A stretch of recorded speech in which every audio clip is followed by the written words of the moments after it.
Hermanos, que Dios le continúe bendiciendo. Gracias a Dios por la oportunidad de poder allegarme a ustedes a través de esta serie de estudios. Desenmascaremos al diablo. Usando el libro de Richard Mayhood, nos quedamos en el capítulo 10, que comienza en la página 115.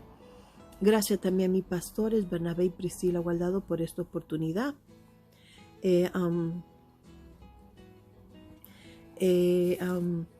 Vamos entonces a empezar con una oración. Gracias, Señor, por esta oportunidad que se nos da. Presentándote, Dios mío, a cada persona que está siendo parte de estos estudios, que tú le bendiga, le cuide y le guarde, que tú le fortalezca, Dios mío, y tú le ayudes en las diferentes situaciones que estén pasando, dándole la victoria y por encima levantarse de las dificultades de la vida con una perspectiva positiva. En el nombre de Jesús, amén.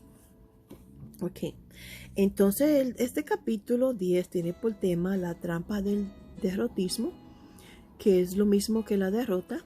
La derrota es el acto de una persona que se da por vencida, se rinde ante el enemigo porque no ve ninguna posibilidad de ganar, y ante muchas veces de que haya pérdida de vida, pues cede ante la oposición.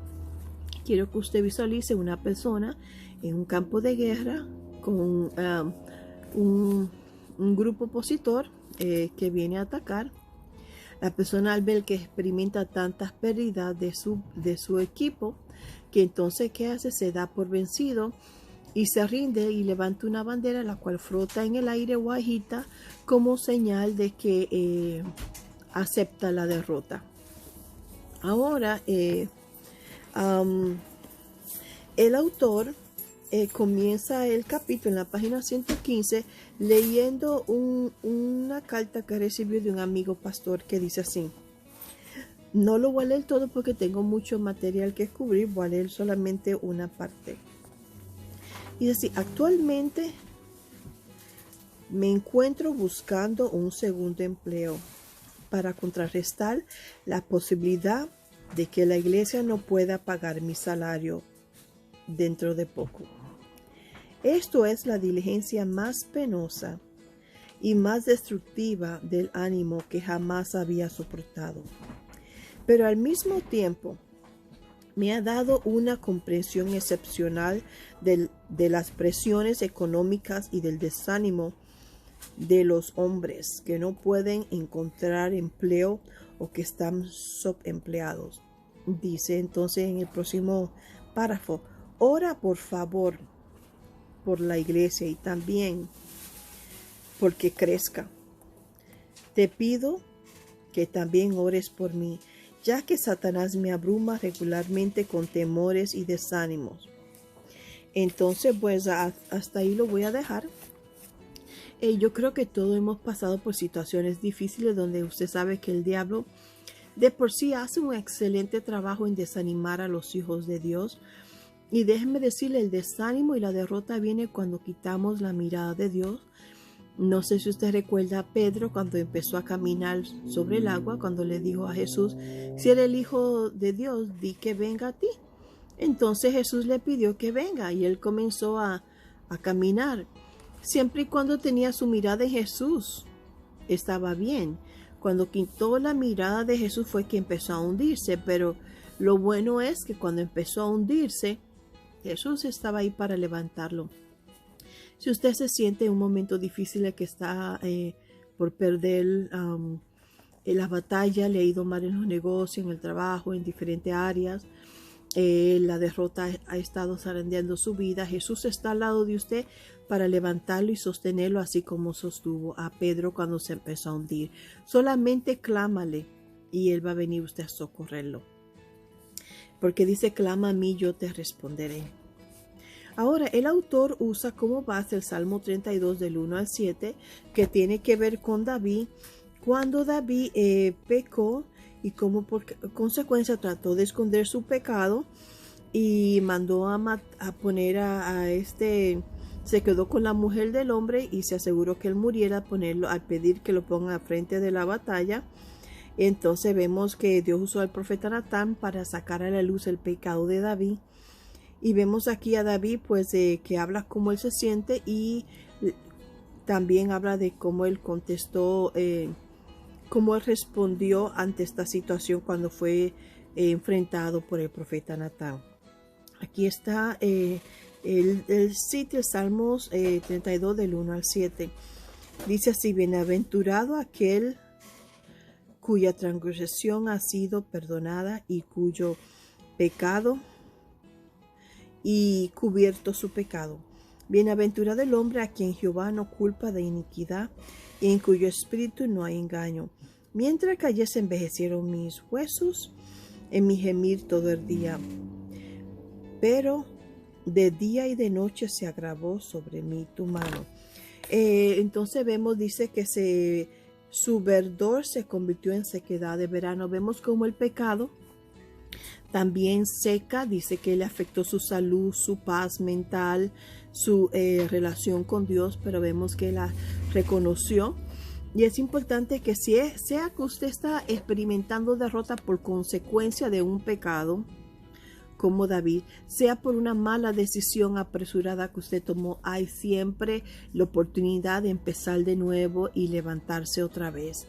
Dios le da primera, segunda y tercera oportunidad. Si usted se siente que por razones X, pues está experimentando derrota, a veces pues por nuestra propia consecuencia, pues sepa de que Dios está ahí para sustentarlo. Dios sabe que somos débiles y Él entiende. Dice, me parece que en Juan, en el Nuevo Testamento, dice: hijitos míos, no pequéis, pero si pequéis, abogado tenéis con el Padre, a Cristo Jesús, Señor vuestro.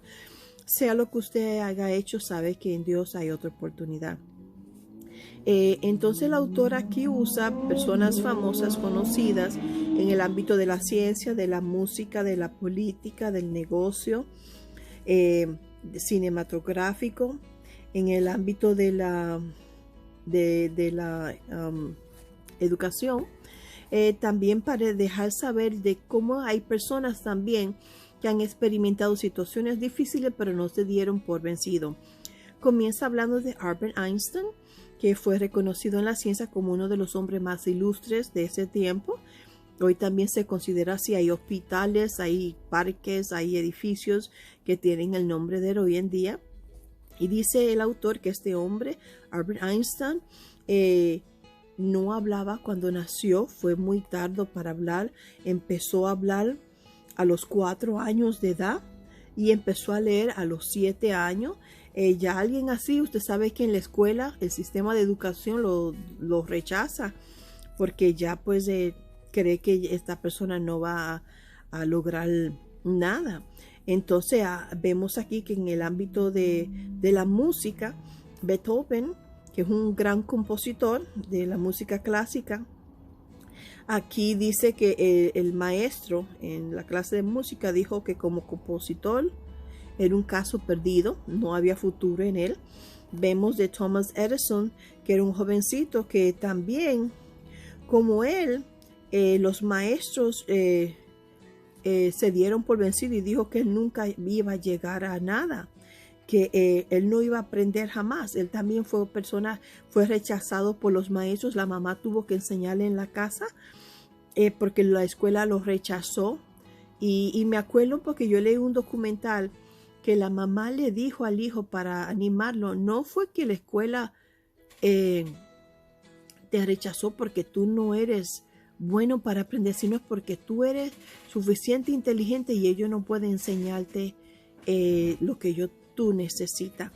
Importante también que vemos que su mamá, aquí no lo dice, pero fue un documental que vi, que la mía mamá trató de darle ánimo a su hijo para que él sepa de que todavía hay potencial en él y que todavía podía aprender.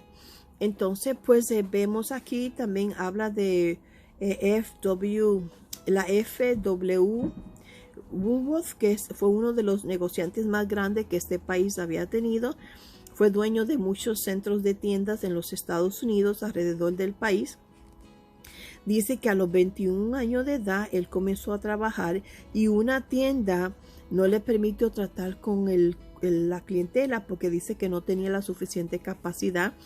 Y vemos como él con el tiempo llegó a ser uno de los propietarios de tienda más grandes que este país había tenido. También habla de Walt Disney, de que fue despedido, trabajaba y fue despedido por un director de periódico que decía que él no tenía suficiente buenas ideas para trabajar allá.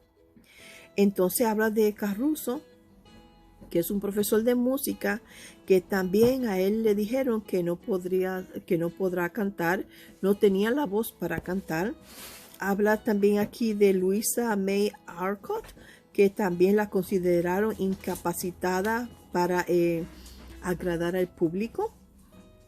Aquí vemos diferentes personas también que pasaron por momentos difíciles. Aquí el autor hace una pregunta, dice: ¿puede usted imaginarse fracasando 2 veces en los negocios antes de cumplir los 25 años de edad? Aquí comienza a hablar de Abraham Lincoln, que empezó negocio 2 veces y fue un fracaso. Por encima de eso se murió uno de sus seres más queridos. Después de eso sufrió un ataque nervioso, un colapso nervioso a los 27 años de edad. Dice que 8 de 10 elecciones que estaba corriendo para un pueblo público la había perdido. No fue seleccionado. No obstante, se dice que él no se dio por vencido y llegó a ser seleccionado como el presidente de los Estados Unidos, y se cree que fue uno de los mejores. Y quiero pues dar otro ejemplo que se llama Dr. Seuss. Esta persona se considera como una de las figuras más grandes en el ámbito de la literatura literaria infantil. Dice la historia que 27 veces 27 compañías publicadoras de libros lo rechazaron. Y un día, determinado a quemar su manuscrito, caminaba a su casa y se encontró con un amigo de él y le dijo: ¿qué tiene debajo de los brazos? Le dijo: un libro que voy a quemar porque nadie lo quiere publicar. El amigo me dijo: mira, ¿sabes qué? Hoy me hicieron a mí editor de una publicadora de libros. Llévame, vamos a ver tu libro. Entonces, pues, un día, pues, apropiado, pues, se encontraron y repasaron el libro. Y pues su amigo publicó ese libro en esa compañía, y se dice que ese libro fue un éxito que no solamente entre los niños fue aceptado, sino entre los adultos. Y vemos hoy en día como es una persona conocida. Y quiero dejarle saber a usted, con esta experiencia, así como se encontró con su amigo ese día que iba a quemar ese libro y se iba a dar por vencido. Mira, si usted no se da por vencido en esa meta, en ese propósito, en el momento apropiado, y Dios le va a traer la persona correcta para que le ayude a usted a lograr esa meta. No se dé por vencido ante los obstáculos. Aunque usted no vea los recursos, mire, espere pacientemente, siga tratando. Mire, este hombre trató 27 veces de publicar un libro con 27 compañías publicadoras de libro y todos las rechazaron. Pero hubo un día, mire, va a haber un día donde usted va a ver que Dios va a decir: hasta aquí, ya yo tengo que bendecir a mi hijo, a mi hija, por su paciencia, por su persistencia. Habla la Biblia del juez injusto, que una mujer iba constantemente ante este juez injusto y le decía que tenga misericordia de ella, hasta un día que el juez tuvo misericordia. Usted sea persistente y ante Dios, cuando usted tiene una causa justa y usted sabe que es una causa honesta, pues sea persistente, y acuérdese que la persistencia en su tiempo tendrá su recompensa. Ahora, si usted es esa persona que empezará va a ser un negocio, una relación, va a ser un viaje, va a ser una inversión, va a ser cualquier tipo de transacción, o va a ir a la escuela con una mentalidad negativa, déjeme decirle que le va a ir mal. Tenemos que sacar esa mentalidad negativa porque va a perder su tiempo. Cada vez que usted haga algo, siempre manténgase. Mire, 27 veces lleva un libro. Significa que cada una de esas veces que lo lleva, él tenía la esperanza que alguien lo iba a aceptar. Usted haga las cosas pensando de que lo va a lograr. Siga, no, hoy no, pero lo va a lograr mañana. no lo logré hoy, pero lo voy a tratar otra vez. Usted siga tratando y rechace los pensamientos negativos porque no le van a ayudar para nada amar. Dice un poema que le leí la semana pasada, que si piensa que estás derrotado, ya lo está, ni lo trate porque has perdido.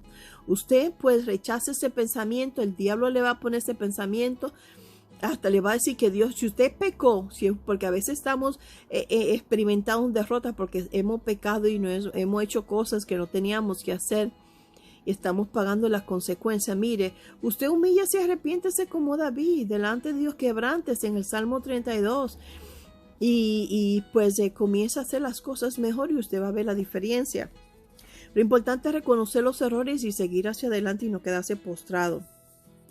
Aquí el autor habla también en la página 117 de Simeón, cuando Jesús le dice: Simeón, Simeón, he aquí Satanás os ha pedido zarandearos como a trigo.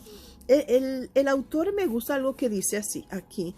Nos deja saber de que nosotros, así como Pedro fue zarandeado, nadie de nosotros está exento.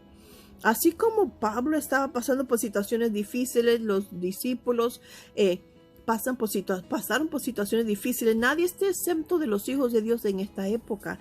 Dice el autor aquí: el zarandeo de Satanás es brutal, es destructivo, viene a matar, a destruir, y habla de cómo el grano lo agita para separar el polvo del trigo. Dice que la acción es violenta, es sacudida, le quita la paja para separar la paja del trigo. Así hace Satanás, los hijos de Dios, los sacude, le pasa por situaciones violentas hasta el punto de producir situaciones que nosotros clamemos y nos demos por vencidos y no sigamos hacia adelante. Entonces aquí habla en la página 117, en el último párrafo, dice aquí que Dios mismo le avisó y le dice: Pedro, te digo que antes que el gallo cante hoy, me negará 3 veces. Entonces vemos que eso está vamos a ver, en el verso 22 al 37. Y vemos aquí cómo eso, aunque él no quiso aceptarlo, pero eso pasó. Debe decirle, yo creo que dice la Biblia que antes que cualquier cosa suceda, Dios avisa a sus hijos. Yo creo que Dios avisa de diferentes formas y maneras. Tenemos que estar alerta porque Dios avisa para que nosotros estemos alertos con las diferentes situaciones que puedan pasar en nuestra vida. Y dice el autor que el diablo anda, cita aquí lo que dice Pedro: sed sobrios y velad, porque vuestro adversario el diablo anda como león rugiente buscando a quien devorar. En primera de Pedro 5, 8, 1 Pedro 5, 8, aquí usa cómo Pedro aprendió de su experiencia, cómo el diablo lo estaba zarandeando, y ahora él dice que tenemos que estar alerta.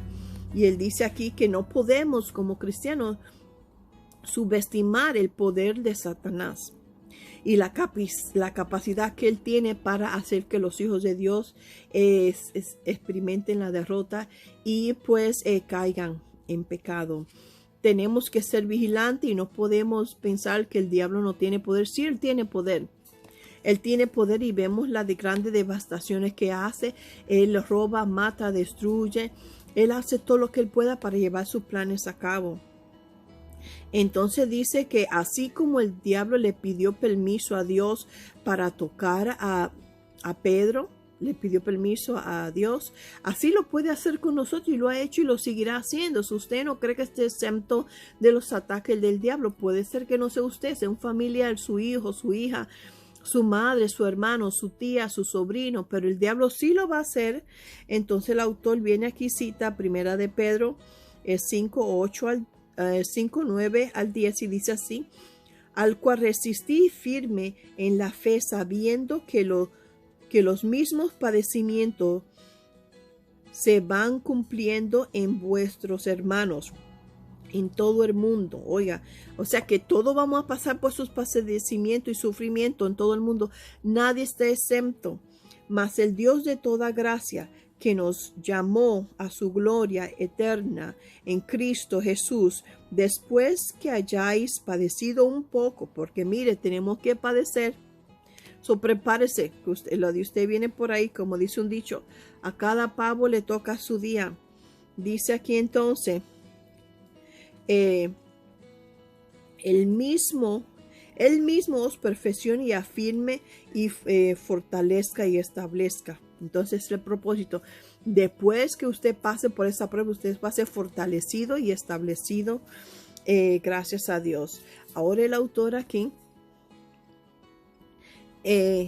cita otro verso bíblico que está en Lucas 14, 26 al 27. Dice, si alguno viene a mí y no aborrece a su padre, a su madre, mujer, hijos y hermanos y hermanas, y aún también su propia vida, no puede ser mi discípulo.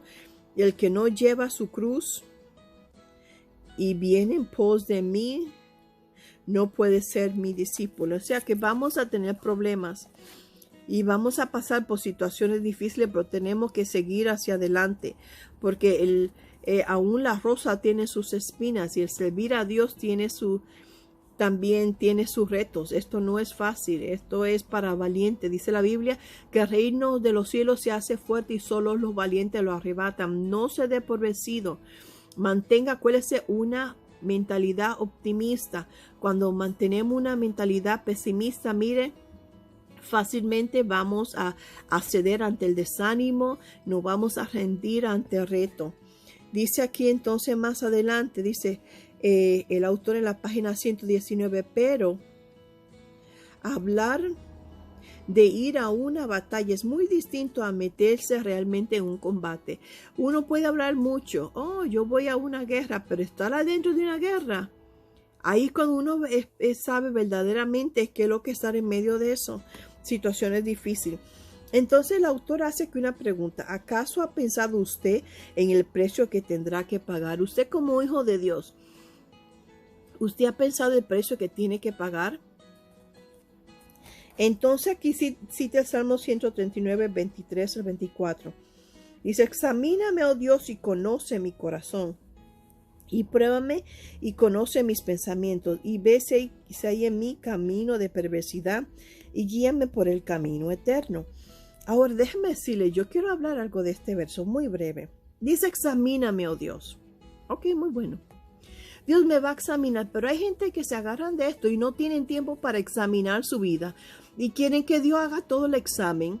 Usted también tiene que sacar tiempo para examinar su vida y ver qué es lo que está mal en su vida. Analice su vida, sus acciones, su pensamiento, lo que usted habla, porque no le vamos a dejar todo el trabajo al Padre Trino. No, usted también tiene que saber cómo usted habla, lo que piensa y lo que dice, cómo ofende a la gente, a dónde va, a dónde viene, con quién, porque no podemos esperar que Dios venga y haga todo por nosotros. Pues eso es muy bueno que Dios me examine, pero yo tengo que hacer mi parte en la noche antes de acostarme. ¿Qué yo hice en la noche? ¿Qué yo dije? ¿Cómo actué? ¿Qué pensé? Todas esas cosas son importantes. Y tendremos menos derrotas cuando sacamos tiempo también para hacer nuestra parte. Ahora, el autor dice que leyó un libro que a mí me gustaría leerlo también. Dice aquí, Smart People Fail. La traducción es cuando las gentes inteligentes fracasan. Dice que este libro tiene 9 puntos que el autor está citando de que por qué la gente fracasa. Yo añadí 3 adicionales, que aquí no encontré que yo he pasado por estas 3. Aquí no están, pero le voy a dar la mía al final. Número 1, ¿por qué la gente fracasa? De acuerdo a este libro, ¿por qué la gente inteligente fracasan? Dice, poca habilidad para relacionarse interpersonales. Ok. Número 2, eso significa las relaciones con las demás personas no se relacionan bien con las demás personas, puede ser conflictiva. Número 2 es terquedad. La persona está decidida y es necia, va a hacer esto, aunque la gente venga y le diga que sí, que no, ahí lo va a hacer, diga lo que digan. Aún Dios, aunque Dios le diga que no, están decididos a hacerlo y lo hacen. El número 3, falta de compromiso. Hay gente que comienza muchas cosas y no la terminan. Número 4, todo esto yo lo estoy diciendo, el autor solamente pone los puntos. Circunstancias incontrolables, casos naturales, que pasan, que tú no puedes controlar la situación, está fuera de tu control, una crisis, un ataque al corazón, eso usted no lo puede controlar. Un asalto, un crimen, un fuego. Número 5, conducta autodestructiva. Hay gente, pues, hay que ellos mismos se hacen daño a ellos mismos. Sea físicamente, verbalmente, emocionalmente, ellos mismos pues se están destruyendo poco a poco. Número 6, esfuerzos dispersos, no sé, no tengo el libro, solamente está citando acá, ni el autor tampoco explica qué significa eso. Disperso, tú sabes que es variados, vamos a decir que es diferentes causas. Dice 7, prejuicio, personas que hacen juicio antes de conocer a una persona. Por ejemplo, yo me acuerdo cuando estaba en un lugar, solamente con el apellido de mi esposo, que es Betancourt, asumió que yo era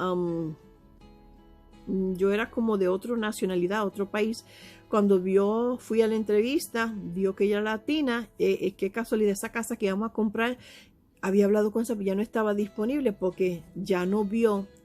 Y vio que éramos latinos y esa área supuestamente no querían latinos ahí.